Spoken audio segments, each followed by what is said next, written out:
mental ici? Ou c'est eux qui ont un problème mental? Tu vas nous le dire? Explique-nous un petit peu, fais-nous un petit peu l'état des lieux, Dominique, je te laisse la parole.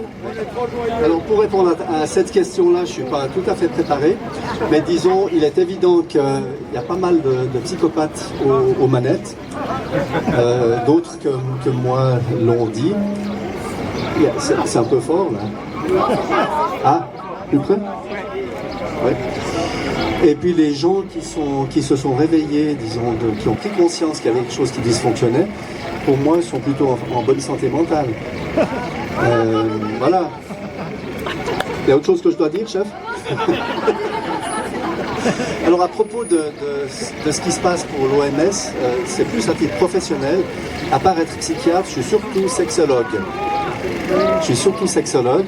Et c'est à ce titre-là que je suis très inquiet de ce qui est en train de se passer, qu'on voit commencer à se faire, notamment pour les enfants dans les écoles, avec la modification de ce qu'on appelle encore en Suisse l'éducation sexuelle, mais que dans d'autres pays, on affirme de manière un peu plus transparente l'éducation à la sexualité.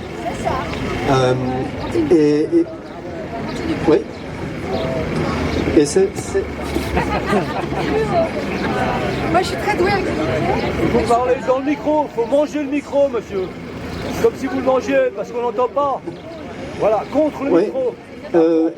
Disons, je suis en souci par rapport à ce qui est fait au niveau, justement, de l'éducation à la sexualité des enfants, je l'affirme, dans le sens de les entraîner très tôt dans leur programme à découvrir leur sexualité. Mais comment est-ce que c'est proposé? Bien, évidemment, par des jeux entre enfants, mais aussi, bien entendu, par des cours qui sont donnés par des adultes. Et c'est quelque chose qui est parfaitement délétère. Alors, le sexologue que je suis ne s'occupe pas d'enfants, mais enfin, j'ai quand même une idée de comment ça se développe la sexualité chez les enfants, de comment ça se développe la sexualité chez l'être humain et comment ça pourrait se faire de manière plus favorable. C'est en tout cas pas en les biberonnant avec ça. Les enfants découvrent les choses par eux-mêmes et qu'à l'adolescence, voire chez le jeune adulte, on donne des informations pertinentes, c'est très très bien. Mais dans l'enfance, qu'on leur fiche la paix. Vraiment, qu'on leur fiche la paix. Et j'ai un collègue, par exemple, qui est psychanalyste, qui est tout à fait sur la même longueur d'onde. On a à leur ficher la paix. Laissons-les grandir. Les parents, les enseignants n'ont pas à leur tenir les doigts pour marcher correctement sexuellement, même si ça s'apprend. Il y a une étape dans le développement qui se passe beaucoup plus tard pour investir cet aspect-là. Par ailleurs, on leur parle de théorie du genre. C'est pas parce qu'un garçon a un zizi, enfin c'est pas plutôt parce que quelqu'un a un zizi que c'est un garçon. Qu'est-ce que vous sentez? C'est des questions qui ont été rapportées. Comment tu sens que tu es un garçon? Donc de simplement poser cette question à des enfants, c'est insinuer le doute et c'est saper leur développement. De se sentir un homme, de se sentir une femme, c'est quelque chose qui est développemental. Ça n'est pas programmé génétiquement. Et alors on tape sur les stéréotypes de genre. Et puis il faut laisser la pleine liberté sans influencer le développement des enfants avec nos a priori. Les a priori par rapport au fait qu'on a affaire à un petit mâle ou une petite femelle de l'espèce humaine, ça aide, c'est structurant dans la croissance. Et donc c'est très important. Et de venir dire qu'on n'a pas à élever un petit garçon, à le traiter comme un petit mâle de l'espèce humaine ou une petite fille comme une petite femelle de l'espèce humaine, c'est-à-dire de manière différenciée, c'est saper leur développement. Je l'affirme, j'ose l'affirmer.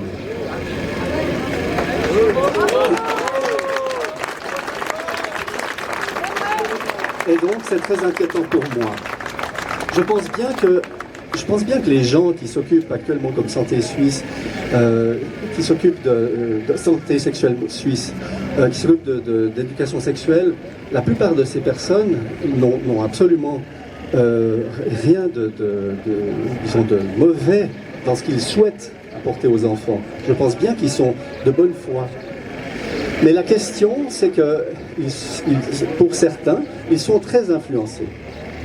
Et ce qui est beaucoup plus inquiétant, c'est que le jour où l'OMS prend le pouvoir, ce qui pourrait arriver à la fin du mois, mais nous avons à leur dire non, bien tout est prêt à ce moment-là pour qu'ils puissent imposer, sous quelque prétexte que ce soit, que l'éducation à la sexualité, c'est un must et ça doit se faire.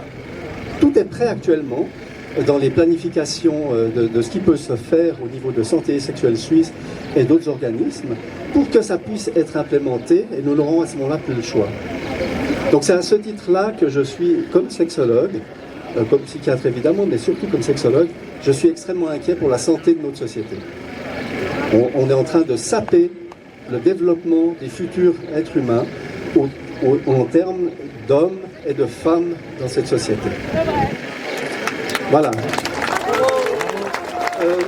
J'aimerais par ailleurs vous transmettre une information importante. Je fais partie d'un collectif, le collectif Parents. Vous trouvez ça sur internet, collectifparents.ch. Et ils ont mis sur pied un questionnaire. Nous avons mis sur pied un questionnaire demandant aux parents de s'exprimer. On leur pose des questions par rapport à quelle est leur connaissance du programme d'éducation sexuelle pour leurs enfants. Donc s'il y a des parents parmi vous, je vous recommande d'aller répondre à ces questionnaires. Nous voulons récolter des informations pour savoir un petit peu qu'est-ce qui se passe dans la population. Voilà. Donc pensez-y. Et puis je crois que... Ouais, je pense que je vous ai dit l'essentiel de ce que je voulais faire passer. Oui. Super. Voilà. T'es sûr que t'as fini, Dominique? Sinon tu reviendras.